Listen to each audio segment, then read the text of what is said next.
ಆರ್ಥಿಕ ಸಂಸ್ಥೆಗಳು ಪಾಠದ ಅಭ್ಯಾಸ ಪ್ರಶ್ನೋತ್ತರ. ಅಭ್ಯಾಸಗಳು. ಪ್ರಶ್ನೆ 1. ಈ ಕೆಳಗಿನ ವಾಕ್ಯಗಳಲ್ಲಿ ಖಾಲಿ ಬಿಟ್ಟಿರುವ ಜಾಗಗಳನ್ನು ಭರ್ತಿ ಮಾಡಿರಿ. ಪ್ರಶ್ನೆ 1. ವಿಶ್ವಸಂಸ್ಥೆಯು ಪ್ರಾರಂಭವಾದ ವರ್ಷ ಡ್ಯಾಶ್. ಉತ್ತರ 24 ಅಕ್ಟೋಬರ್ 1945. ಪ್ರಶ್ನೆ 2. ವಿಶ್ವಸಂಸ್ಥೆಯ ಮುಖ್ಯ ಕಚೇರಿ ಡ್ಯಾಶ್ ನಗರದಲ್ಲಿದೆ. ಉತ್ತರ ಬಂದ್ಬಿಟ್ಟು ಅಮೆರಿಕದ ನ್ಯೂಯಾರ್ಕ್. ಪ್ರಶ್ನೆ 3. ವಿಶ್ವಸಂಸ್ಥೆಯ ಸಚಿವ ಸಂಪುಟ ಎನ್ನುವ ಮಾದರಿಯಲ್ಲಿರುವ ಅಂಗಸಂಸ್ಥೆ ಡ್ಯಾಶ್. ಉತ್ತರ ಬಂದ್ಬಿಟ್ಟು ಭದ್ರತಾ ಸಮಿತಿ. ಪ್ರಶ್ನೆ 4. ಅಂತಾರಾಷ್ಟ್ರೀಯ ನ್ಯಾಯಾಲಯದ ನ್ಯಾಯಾಧೀಶರ ಅವಧಿ ಡ್ಯಾಶ್ ವರ್ಷಗಳು. ಸರಿಯಾದ ಉತ್ತರ 9. ಪ್ರಶ್ನೆ 5. ಅಂತಾರಾಷ್ಟ್ರೀಯ ನ್ಯಾಯಾಲಯವು ಡ್ಯಾಶ್ ಎಂಬಲ್ಲಿ ಇದೆ. ಉತ್ತರ ಬಂದ್ಬಿಟ್ಟು ನೆದರ್ಲ್ಯಾಂಡ್ ದೇಶದ ಹೇಗ್ ಅಂತಕ್ಕಂಥ ನಗರ. ಪ್ರಶ್ನೆ 6. ವಿಶ್ವಸಂಸ್ಥೆಯ ಈಗಿನ ಮಹಾಕಾರ್ಯದರ್ಶಿಯ ಹೆಸರು ಅಂಟೋನಿಯೋ ಗಟೆರಸ್ ಅಂತಕ್ಕಂಥದ್ದು ಸರಿ ಉತ್ತರ. ಪ್ರಶ್ನೆ 7.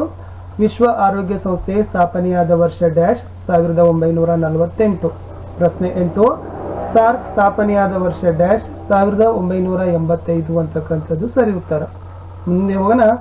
ಮುಖ್ಯ ಪ್ರಶ್ನೆ 2ರಲ್ಲಿ ಕೆಳಗಿನ ಪ್ರಶ್ನೆಗಳಿಗೆ ಪ್ರತಿಯೊಂದಕ್ಕೂ ಗುಂಪುಗಳಲ್ಲಿ ಚರ್ಚಿಸಿ 2ರಿಂದ 3 ವಾಕ್ಯಗಳಲ್ಲಿ ಉತ್ತರಗಳನ್ನು ಬರೀಬೇಕು. ಪ್ರಶ್ನೆ 1 ಇತ್ತು, ವಿಶ್ವಸಂಸ್ಥೆ ಸ್ಥಾಪನೆಗೆ ಮುಂದಾದವರ ಹೆಸರುಗಳನ್ನು ತಿಳಿಸಿ ಅಂತಕ್ಕಂಥದ್ದು. ಸೊ ವಿನ್ಸ್ಟನ್ ಚರ್ಚಿಲ್ ಆಗಿರ್ಬೋದು, ಜೋಸೆಫ್ ಸ್ಟಾಲಿನ್ ಆಗಿರ್ಬೋದು ಮತ್ತು ರೂಸ್ವೆಲ್ಟ್ ಆಗಿರ್ಬೋದು, ಈ ಮೂವರು ಕೂಡ ವಿಶ್ವಸಂಸ್ಥೆ ಸ್ಥಾಪನೆಗೆ ಮುಂದಾಗ್ತಾರೆ. ಪ್ರಶ್ನೆ 2. ವಿಶ್ವಸಂಸ್ಥೆಯ ಅಂಗಸಂಸ್ಥೆಗಳು ಯಾವುವು?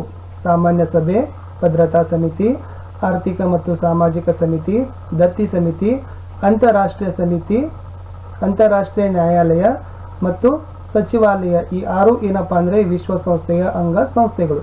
ಪ್ರಶ್ನೆ 3. ಭದ್ರತಾ ಸಮಿತಿಯಲ್ಲಿರುವ ಖಾಯಂ ಸದಸ್ಯ ರಾಷ್ಟ್ರಗಳು ಯಾವುವು? ಅಮೆರಿಕ, ರಷ್ಯಾ, ಬ್ರಿಟನ್, ಫ್ರಾನ್ಸ್ ಮತ್ತು ಚೈನಾ. ಇವು ಭದ್ರತಾ ಸಮಿತಿಯಲ್ಲಿರ್ತಕ್ಕಂಥ ಖಾಯಂ ಸದಸ್ಯ ರಾಷ್ಟ್ರಗಳು. ಪ್ರಶ್ನೆ 4. ವಿಶ್ವ ಆರೋಗ್ಯ ಸಂಸ್ಥೆಯ ಕಾರ್ಯಸೂಚಿಯಲ್ಲಿರುವ ವಿಷಯಗಳು ಯಾವುವು? ಉತ್ತರ ನೋಡೋದಾದ್ರೆ ಜನಸಂಖ್ಯಾ ಸ್ಫೋಟ ಇದೆ, ಪರಿಸರ ಸಂರಕ್ಷಣೆ, ಹಸಿವು, ಪೌಷ್ಟಿಕತೆಯ ಕೊರತೆ. ಈ 4 ಕೂಡ ಏನಿದಪ್ಪ ಅಂದರೆ ವಿಶ್ವ ಆರೋಗ್ಯ ಸಂಸ್ಥೆಯ ಕಾರ್ಯಸೂಚಿಯನ್ನು ಒಳಗೊಂಡಿದ್ದಾವೆ. ಪ್ರಶ್ನೆ 5. ಅಂತಾರಾಷ್ಟ್ರೀಯ ಕಾರ್ಮಿಕ ಸಂಘದ ಕಾರ್ಯಗಳನ್ನು ಪಟ್ಟಿ ಮಾಡಿರಿ. ಸೊ ಕಾರ್ಮಿಕ ವರ್ಗದ ಸಾಮಾಜಿಕ ಭದ್ರತೆ, ಆರೋಗ್ಯ ಸಂರಕ್ಷಣೆ, ಉತ್ತಮ ಜೀವನದ ಮಟ್ಟ, ಕನಿಷ್ಠ ವೇತನ ಜಾರಿ, ಇವೆಲ್ಲವುಗಳು ಕೂಡ ಅಂತಾರಾಷ್ಟ್ರೀಯ ಕಾರ್ಮಿಕ ಸಂಘದ ಕಾರ್ಯಗಳು ಆಗಿದ್ದಾವೆ. ಮುಂದೆ ಹೋಗೋಣ. ಪ್ರಶ್ನೆ 6. ಸಾರ್ಕ್ ಅನ್ನು ವಿಸ್ತರಿಸಿರಿ. So South Asian Association for Regional Cooperation ಅಂತಕ್ಕಂಥದ್ದು ಸಾರ್ಕ್ನ ವಿಸ್ತೃತ ರೂಪ ಇತ್ತು. ಪ್ರಶ್ನೆ 3. ಕೆಳಗಿನ ಪ್ರತಿಯೊಂದು ಪ್ರಶ್ನೆಗಳಿಗೆ ಗುಂಪಿನಲ್ಲಿ ಚರ್ಚೆ ಮಾಡಿ 10 ವಾಕ್ಯಗಳಲ್ಲಿ ಉತ್ತರಗಳನ್ನು ಬರೀಬೇಕಿತ್ತು. ಪ್ರಶ್ನೆ 1. ವಿಶ್ವಸಂಸ್ಥೆಯ ಉದ್ದೇಶಗಳನ್ನು ಪಟ್ಟಿ ಮಾಡಿರಿ ಅಂತ ಇದೆ. ಸೊ ಮೊದಲಿಗೆ ಬಂದ್ಬಿಟ್ಟು ಅಂತಾರಾಷ್ಟ್ರೀಯ ಶಾಂತಿ ಮತ್ತು ಸುಭದ್ರತೆಯನ್ನು ಕಾಪಾಡುವುದು, ರಾಷ್ಟ್ರಗಳ ಮಧ್ಯೆ ಪರಸ್ಪರ ಮೈತ್ರಿಯನ್ನು ಬೆಳೆಸೋದು, ಮಾನವನ ಮೂಲಭೂತ ಹಕ್ಕುಗಳ ಬಗೆಗೆ ನಂಬುಗೆಯನ್ನು ಹೆಚ್ಚಿಸೋದು, ಅಂತಾರಾಷ್ಟ್ರೀಯ ಮಟ್ಟದ ಸಮಸ್ಯೆಗಳಿಗೆ ಅಂತಾರಾಷ್ಟ್ರದ ಸಹಕಾರದೊಂದಿಗೆ ಪರಿಹಾರಗಳನ್ನು ಕಂಡುಕೊಳ್ಳೋದು, ಅಂತಾರಾಷ್ಟ್ರೀಯ ಮಟ್ಟದ ನ್ಯಾಯ ಹಾಗೂ ಒಡಂಬಡಿಕೆಗಳ ಷರತ್ತುಗಳಿಗೆ ಮನ್ನಣೆಯನ್ನು ಕೊಡೋದು, ರಾಷ್ಟ್ರಗಳ ಮಧ್ಯೆ ಪರಸ್ಪರ ಸೌಹಾರ್ದತೆಯ ಕೇಂದ್ರವಾಗಿ ಕಾರ್ಯವನ್ನು ನಿರ್ವಹಿಸೋದು. ಇವು ವಿಶ್ವಸಂಸ್ಥೆಯ ಒಂದು ಉದ್ದೇಶಗಳು ಆಗಿದ್ದವು. ಮುಂದೆ ಹೋಗೋಣ. ಪ್ರಶ್ನೆ 2. ಸಾಮಾನ್ಯ ಸಭೆಯ ರಚನೆಯನ್ನು ವಿವರಿಸಿರಿ ಅಂತಕ್ಕಂಥ ಪ್ರಶ್ನೆ ಇದೆ. ಸಾಮಾನ್ಯ ಸಭೆಯು ಯಾವ ತರನಾಗಿ ರಚನೆಯನ್ನ ಆಗಿದೆ ಅಂತಕ್ಕಂಥದ್ದು. ಸೊ ಮೊಟ್ಟ ಮೊದಲು ಹೇಳೋದಂತಂದ್ರೆ ಈ ಸಾಮಾನ್ಯ ಸಭೆ ಅಂತಕ್ಕಂಥದ್ದು ವಿಶ್ವಸಂಸ್ಥೆಯ ಎಲ್ಲ ಸದಸ್ಯ ರಾಷ್ಟ್ರಗಳ ಪ್ರತಿನಿಧಿಗಳನ್ನು ಒಳಗೊಂಡ ಒಂದು ಸಂಸ್ಥೆ. ಪ್ರತಿಯೊಂದು ರಾಷ್ಟ್ರದವರು 5 ಸದಸ್ಯರನ್ನು ಕಳಿಸ್ತಾರೆ. ಆದರೆ ಆ ದೇಶಕ್ಕೆ ಒಂದೇ ಮತ ಕೊಡ್ತಕ್ಕಂಥ ಹಕ್ಕು ಮಾತ್ರ ಇರ್ತದೆ. ಸಾಮಾನ್ಯವಾಗಿ ಪ್ರಥಮ ಅಧಿವೇಶನದಲ್ಲಿ 1 ವರ್ಷದ ಅವಧಿಗೆ ಮಾತ್ರ ಓರ್ವ ಅಧ್ಯಕ್ಷರನ್ನ ಆರಿಸ್ತಾರೆ. ಸೊ ಇದು ಸಾಮಾನ್ಯ ಸಭೆಯಲ್ಲಿ ಇರ್ತಕ್ಕಂಥ ಅಂಶಗಳು ಇತ್ತು. ಆಮೇಲೆ ಒಬ್ಬ ಅಧ್ಯಕ್ಷನ ಜೊತೆಗೇನೆ 17 ಜನ ಉಪಾಧ್ಯಕ್ಷರು ಇರ್ತಾರೆ. 7 ಸ್ಥಾಯಿ ಸಮಿತಿಗಳಿಗೆ 7 ಮಂದಿ ಅಧ್ಯಕ್ಷರುಗಳನ್ನು ಆರಿಸ್ತಾರೆ. ಮುಖ್ಯವಾಗಿ ಈ ಅಧಿವೇಶನ ಸೆಪ್ಟೆಂಬರ್ ತಿಂಗಳಿನಲ್ಲಿ ಆರಂಭಗೊಂಡು ಡಿಸೆಂಬರ್ನ ಮಧ್ಯಭಾಗದವರೆಗೆ ಜರುಗುತ್ತದೆ ಅಂತಕ್ಕಂಥದ್ದು. ಮುಂದಿನ ಪ್ರಶ್ನೆ 3. ಆರ್ಥಿಕ ಮತ್ತು ಸಾಮಾಜಿಕ ಸಮಿತಿಯ ಕಾರ್ಯಗಳು ಯಾವುವು?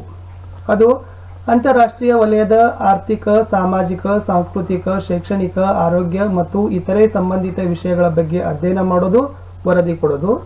ನಿರಾಶ್ರಿತರ ಬಗ್ಗೆ, ಮಹಿಳಾ ಸ್ಥಾನಮಾನ, ವಸತಿ ಸಮಸ್ಯೆ ಇವುಗಳು ಕೂಡ ಇದರ ಒಂದು ಕಾರ್ಯವ್ಯಾಪ್ತಿಯಲ್ಲಿ ಬರ್ತವೆ. ಮಾನವನ ಹಕ್ಕುಗಳ ಬಗ್ಗೆ ಮತ್ತು ಮೂಲಭೂತ ಸ್ವಾತಂತ್ರ್ಯದ ಬಗ್ಗೆ ಶಿಫಾರಸನ್ನು ಸಹಿತ ಕೊಡೋದು. ಮಾನವನ ಸಂಪನ್ಮೂಲ ಆಗಿರಬಹುದು, ಸಂಸ್ಕೃತಿ, ಶಿಕ್ಷಣ ಮುಂತಾದ ವಿಷಯಗಳ ಬಗ್ಗೆ ಅಂತಾರಾಷ್ಟ್ರೀಯ ಮಟ್ಟದಲ್ಲಿ ಸಮ್ಮೇಳನಗಳನ್ನು ಸಂಘಟನೆಯನ್ನು ಮಾಡೋದು. ILO, FAO, WHO ಕಾರ್ಯಗಳನ್ನು ಸಮನ್ವಯವನ್ನು ಮಾಡೋದು ಇವು ಆರ್ಥಿಕ ಮತ್ತು ಸಾಮಾಜಿಕ ಸಮಿತಿಯ ಕಾರ್ಯಗಳು ಆಗಿದ್ದವು. ಪ್ರಶ್ನೆ 4. ಜಾಗತಿಕ ಹಂತದಲ್ಲಿ ಶಾಂತಿ ಸ್ಥಾಪನೆ ಮಾಡುವಲ್ಲಿ ವಿಶ್ವಸಂಸ್ಥೆಯ ಪಾತ್ರ ಮಹತ್ತರವಾಗಿದೆ. ಈ ಹೇಳಿಕೆಯನ್ನು ವಿಶ್ಲೇಷಿಸಿರಿ ಅಂತ ಹೇಳಿದ್ದಾರೆ.